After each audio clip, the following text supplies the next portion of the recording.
اس کا خیال تھا کہ یہ شاید اس دوران کوئی عدالت سے حکم آ جائے گا کہ مجھے گرفتار نہ کیا جائے، لیکن رینجرز نے اسے اٹھایا، کالر سے پکڑ کر، گریبان سے پکڑ کر اٹھایا اور کہا کہ نکلو چلو.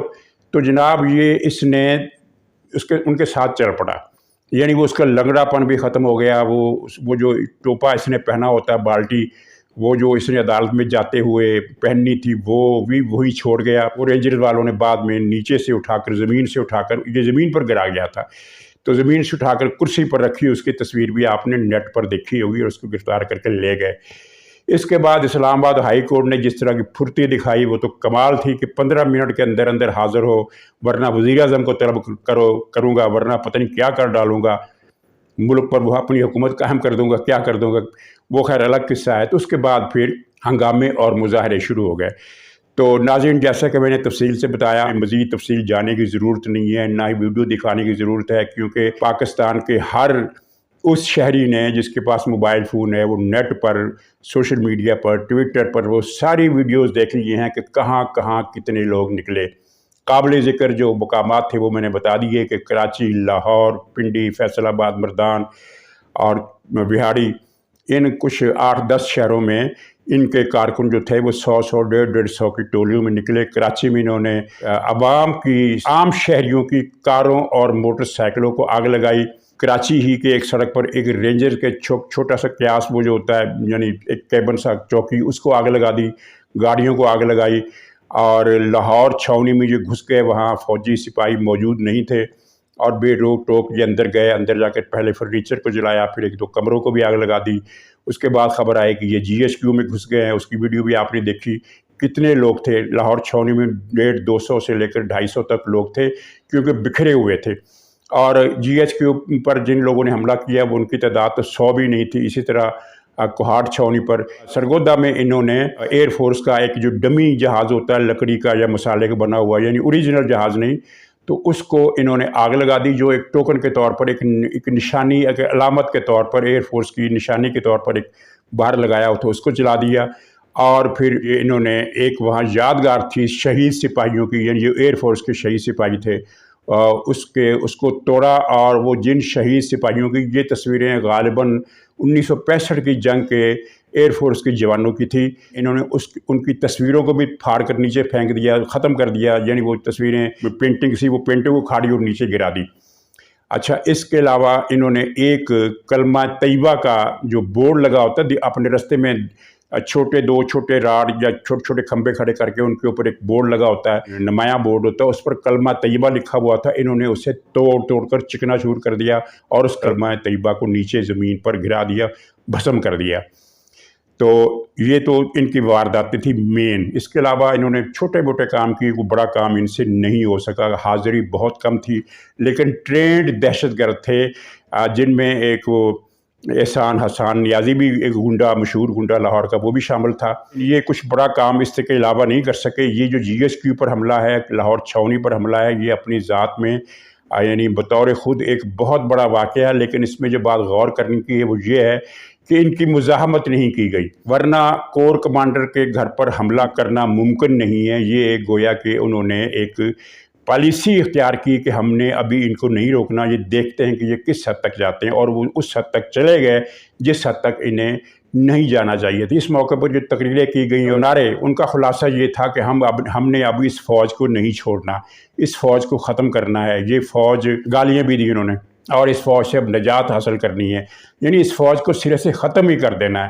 ہاں، مردان چھاؤنی میں انہوں نے گیٹ پر حملہ کیا، وہاں یہ فوجیوں کے پتلے بنا کر لے گئے تھے، بھوس کے بنے ہوئے پتلے، ان کو فوجی وردی بنائی گئی تھی، اور وہ وردی جو تھی پہنا کر اس کو علامتی فوجی کا روپ دیا گیا، اور پھر ان فوجیوں کو، ان ڈمیوں کو نظر آتش کیا گیا علامتی طور پر.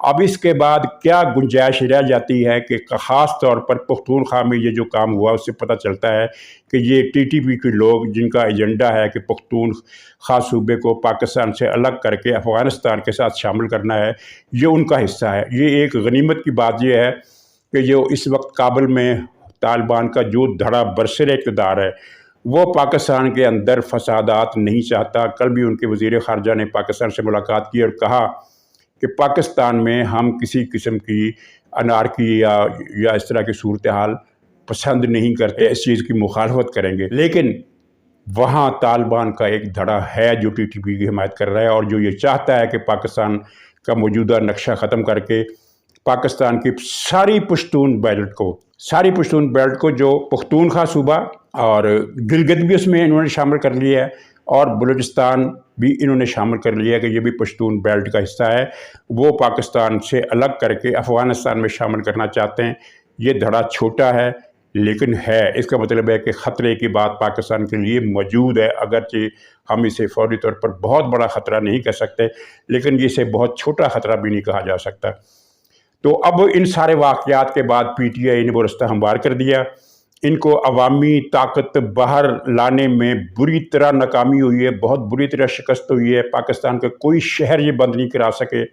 یہ جھوٹا پروپیگنڈا انہوں نے سوشل میڈیا پر ضرور کیا کہ فیصل آباد بند ہو گیا، وہاڑی بند ہو گیا، حالانکہ ہوا یہ تھا کہ جہاں سے ان کے مسلح جتھے 15-20 آدمی، آپ نے دیکھا ہوگا کہ 15-20 آدمی ڈنڈے لے کر کسی بازار میں نکل جائیں تو فوری طور پر کوئی بھی ان کی مزاحمت نہیں کرتا، سب کو اپنے کاروبار عزیز ہوتا ہے، کیونکہ یہ کسی بھی دکان میں اگر گھس جائیں تو چند منٹ میں لاکھوں کا نقصان کر دیتے ہیں، یعنی تاجر کی دنیا ہی برباد کر دیتے ہیں۔ تو جب 15-20 آدمیوں کا مسلح ڈنڈے لے کر جتھا نکلتا ہے تو بازار بند ہو جاتا ہے، اور جب جتھا گزر جاتا ہے تو بازار کھل جاتا ہے۔ اس کو شہر بند کرانا نہیں کہتے۔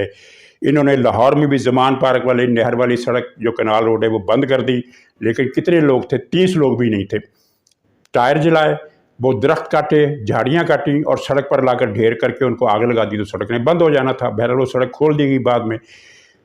عوام کو باہر لانے میں اتنی بڑی ناکامی پاکستان کی کسی اور سیاسی پارٹی کو آج تک پیش، لبیک والے کم سے کم انہوں نے پاکستان کے 150 مقامات پر 200 300 آدمی کھڑا کر کے پنجاب کو جام کر دیا تھا، یہ اس کا 100واں حصہ بھی نہیں کر سکے۔ پنجاب کی نہ کوئی سڑک بند ہے نہ کوئی شہر بند ہے۔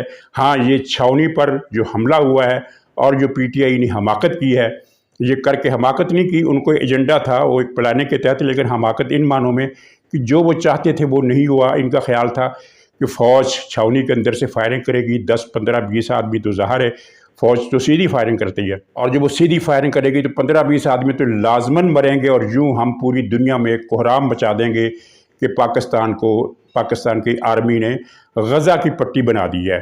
لیکن انہوں نے مزاحمت نہیں کی اور 2 مقصد حاصل کیے پاکستان کے ریاستی اداروں نے۔ ایک مقصد تو یہ حاصل کیا کہ انہوں نے وہ 15-20 آدمی ایک ہی جگہ پر لاشیں، اسی طرح جی ایچ کی میں بھی ان کا خیال تھا کہ 15-20 آدمی مارے جائیں گے، اسی طرح بنوں میں بھی، سرگودا میں بھی، وہ ناکام بنا دیا۔ اور دوسرا یہ کہ ایکسپوجر ہو گیا ان کا، یہ بالکل کلیئر بات ہوگی کہ یہ لوگ کیا ہے، ان کا ایجنڈا کیا ہے۔ اب اس بڑی ناکامی کے بعد اس وقت رات ہے اور اندازہ ہے، خبریں ہیں کہ کسی وقت بھی بہت بڑا کریک ڈاؤن ہوگا، اور وہ ان تمام افراد کی ویڈیو بہت کلیئرٹی کے ساتھ، بڑے ایچ ڈی کیمروں کے ساتھ ان کی تصویریں ریکارڈ ہوئی، جنہوں نے چھاؤنی پر حملہ کیا، جنہوں نے جی ایچ کیو پر حملہ کیا، جنہوں نے مردان چھاؤنی پر حملہ کیا، اور جنہوں نے ایئر فورس بیس پر حملہ کیا۔ چاروں مقامات کی ایچ ڈی تصویریں موجود ہیں، وہ سارے لوگ پکڑے جائیں گے۔ پی ٹی آئی کے لیڈر جو ہیں وہ روپوش ہو گئے ہیں، لیکن ان کی بھی جہاں جس آدمی کی انٹیلیجنس ملے گی اسے پکڑا جائے گا، اور اس کے بعد اگلی کارروائی کی جائے گی۔